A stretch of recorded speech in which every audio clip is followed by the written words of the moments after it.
To speak from here, and I told the organizers to indulge me because proximity is very important. I want to be close to you as as I engage with you. First of all, allow me to take this opportunity to thank the Lord for all of you wonderful people, especially the leaders of this DMV area. We had a meeting last night and had some dinner. I had an opportunity to listen to quite a number of you, and because we have been interacting, many of you have become very close friends, and we are always engaging. I will explain shortly what I intend to do in the next 1 year, 1.5 years. I am going to be on a listening mission, just such as I am today, meeting Kenyans in groups of 100 to 150 maximum, to have conversations with people about our country and about the thoughts I have and what I think would happen in our country. I'm not doing so because I do not know, or I do not have ideas of my own on what I think would happen. But I'm doing so because, quite frankly, I think a time has come for us to also change even the paradigms of how we manage leadership and how we engage public service, as it were. So I thank you very sincerely for this listening caucus this evening. That's how I'm looking at it. I have come here to listen. We need to change the top-bottom approach to public affairs, where leaders talk all the time, we give lectures all the time, as if we are the ones who know and others don't know, when in actual fact, the people we are supposed to serve are yourselves, and you have ideas and you know what you want to happen to your country. But for the short time I'm going to be here, I'm very, very grateful to you wonderful people for the time you have taken to be here. I'm happy that I've met some of you I've not seen for a long time. I think the 2 years I've spent at the bank, I didn't have an opportunity to move around, obviously because of the constraints of work. But now, since I started having these listening activities in the US and having meetings, I met a group of about 150 people in Atlanta, just like yourselves. The other day in Texas, and now today I'm meeting with you, mainly leaders from this general area. So there are many things I could say. But Kathy, you speak for me in more ways, and Dr. Gola, the same thing. You speak for me too. And I will try as much as I can, if possible, to respond to some of the issues that you have raised and some of the points you have. But let me begin at this particular with this, because I think I have a responsibility as a public leader to say that, or as an aspiring public leader to say that. Chinua Achebe, long time ago, before even some people in this audience were born, wrote a very small book entitled The Trouble with Nigeria. And the opening sentence of that book was, "The trouble with Nigeria is simply and squarely a failure of leadership." There's nothing wrong with Nigeria. There's nothing wrong with Nigerian water, Nigerian weather, or anything else. He said it's simply a failure of leadership. I think the first thing I would like to do tonight is something very practical that I've been dealing with in my own personal conversations with people since I came here. There are roughly, I think, about 300,000 or so Kenyans in the US, Balos, isn't it? About 300,000 Kenyans. When it came to registering to vote, probably about 10,000 or so registered to vote out of those 300,000 Kenyans. There are about 2 or 3 polling stations. And even then, when it came to the actual voting itself, I don't think 3,000 Kenyans voted in 2022. So let me begin by saying this to you. And even we, as the leaders or aspiring leaders, We can't love your money and the remittances that you're making, but we don't love your contribution.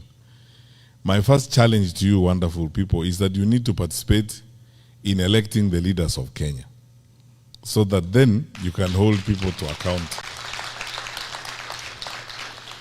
So because I'm a presidential candidate, I took it upon myself to begin conversations with people on how we can make this happen. And this morning I was talking to the people at the mission, and Mr. Mwaura, we agreed that you are going to form a small team that brings together leaders and representatives from other cities in the US, so that we can complete a proposal on how we can increase the polling stations in the US from the current 3 to 10 or 15, and then begin a process of sensitizing the Kenyans who are here to participate in the electoral process. Because, my brothers and sisters, whatever we do, unless we are participating in making that decision on who is going to make decisions for us, I mean, what are we going to talk about if you are not participating? We can only whine and dine and complain about it. And I might tell people in Nairobi, for instance, that if the middle class in Kenya actually wanted to change the country, they can change the country. Going to Karen Club and having drinks at Karen Club is good, but it will not get us to where we want to go. Participating in the process will get us there.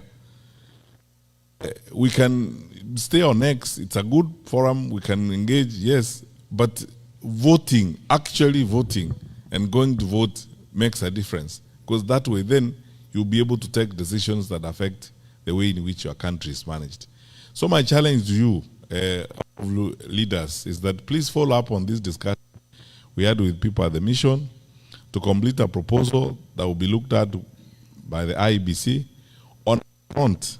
As leaders who are outside of government, we have already started a process of both petitioning the IBC and also with a perspective of going to court if need be, to see to it that we have more polling stations here in the US so that you guys can vote. Because it's not, if there was a polling station here tonight in Baltimore, there are more people here who would vote than all those who voted in 2022 from the US in the first place. So this is something I think we need to work on. That's where we need to start from in terms of our participation and so on. So let me go to my brief remarks tonight, and then I am looking forward more to interacting with you and answering questions and giving you my perspectives. And Kathy, I'm going to answer your questions, the ones you asked me about my experience in public service and what I think I'll do differently, as it were. Now, there's nothing wrong with our country. That's where I'll begin. I am one of those people who had the privilege of serving my country in the position of a cabinet minister for 10 years, 2 terms with President Uhuru Kenyatta. That was one of the best times in my life. With all the challenges and the crises, in the Ministry of Interior, for example, 2/3 of the time you operate on adrenaline. Because you sleep with phones on either side of your bed. There's no single night that you'll go through the night without those phones ringing, and none of them calls you to wish you happy birthday or to wish you a good night's sleep. It's a crisis after crisis after crisis. A dam has burst out in Solai, in Nakuru, and it has swept down families. Nobody knows, even at that time when the regional commission doesn't know how many families have been swept down. And that is 11 o'clock at night. From then on, there's no night for you, because you have got to gather the country together and make, decisions. Some crazy fellows have probably crossed the border, and we have been tracing them, and we have lost them. And chances are that they are likely to be terrorists, and nobody can trace them. We have lost them a bit somewhere between one point of the border and another. You cannot go to sleep because you don't know where they are headed. Because if they get there before you get them, you know what's going to happen.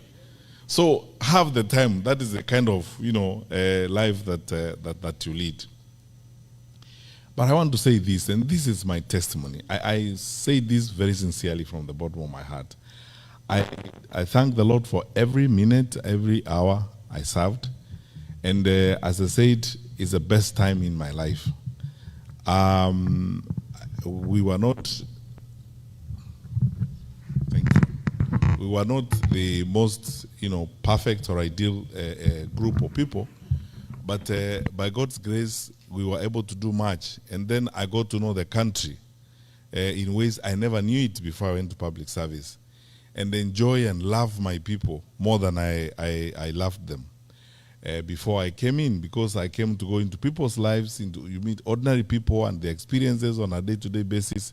Some of them are heart-wrenching, others are, inspiring, but it's all in a day's work, and it's a very exciting opportunity to serve.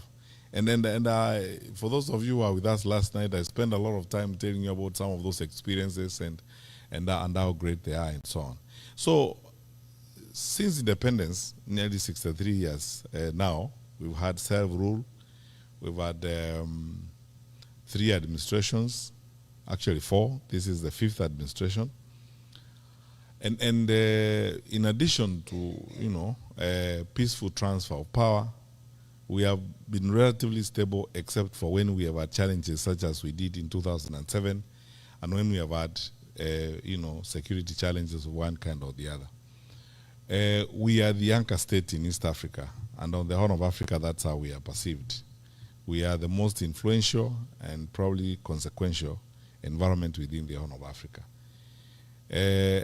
Believe me when I say this to you, because of my exposure and travel, we are some of the hardest working people on the continent. And, we have one of the most educated populations. The reason why people choose us for investment and so on is the leverage we have is the human resource capacity that we have in our country. So by and large, because I always start by telling people that even when we have political contestations and challenges as a country and as a group of people, the last thing we can do is talk down our country, because our country is our only home on earth, and we have a patriotic duty and a citizenship responsibility to always ensure that we draw a line between country and the leaders or the administrations that will come and go and that will change from time to time. Our country, by and large, is okay. The fundamentals of our country, right from independence, are such that we could do even much better than we are doing right now, which I'm going to come to shortly. But I have to say this to you, and if I didn't, I will be lying to you. We have very fundamental challenges in our country right now. I, as somebody who has served before and served in a very sensitive responsibility, I hate to break it to you, but this is the truth. I think our country is very close to the cliff, and we are facing very, very serious challenges. When you see the level of violence in the country, when you see citizens hijacking a police vehicle and driving it around, the anger and pain and frustration down below is unprecedented. I have not seen it before. Those of you who have come from Kenya recently, you can bear me out on this.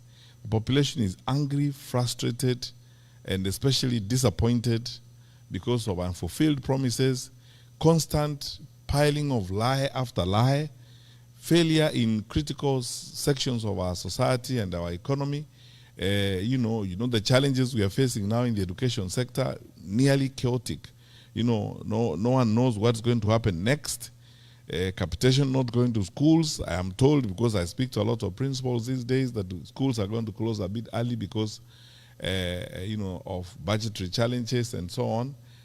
All these are signs of state failure. But the one that worries me most, and the one that should worry you most, is one, that level of violence. And you are Kenyans, I'll be very candid with you. How Mungiki, how Sungusungu, and all these violent groups came up is they started, first of all, because the former state failed, the informal state took over.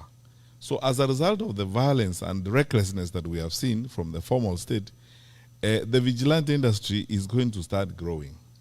And if the vigilante industry grows, it means we are setting and moving to an element of anarchy. That happens when our leaders are making excuses, and saying, it is this tribe or that tribe. It is the Kikuyus who are trying to destroy government and so on.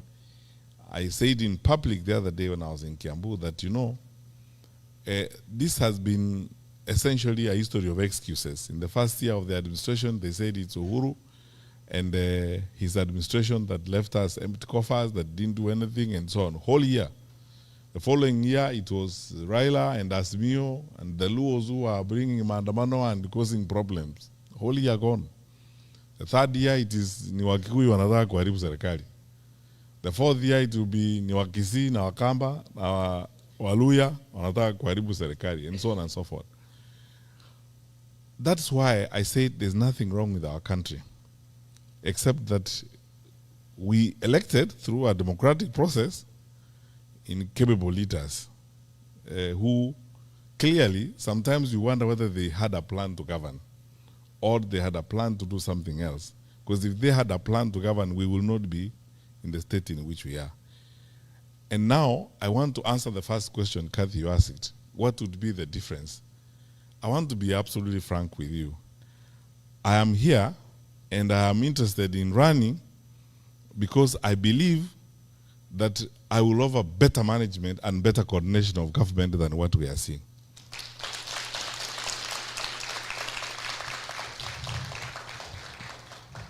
And why? I said the other day in a TV interview that after 10 years of service as a minister and the last 4 of them spent as coordinator of government activities, I understand government almost like the back of my hand. That what actually needs to be done. Kenyans are not looking for a government to cook 1 million chapatis for them. They are not looking for,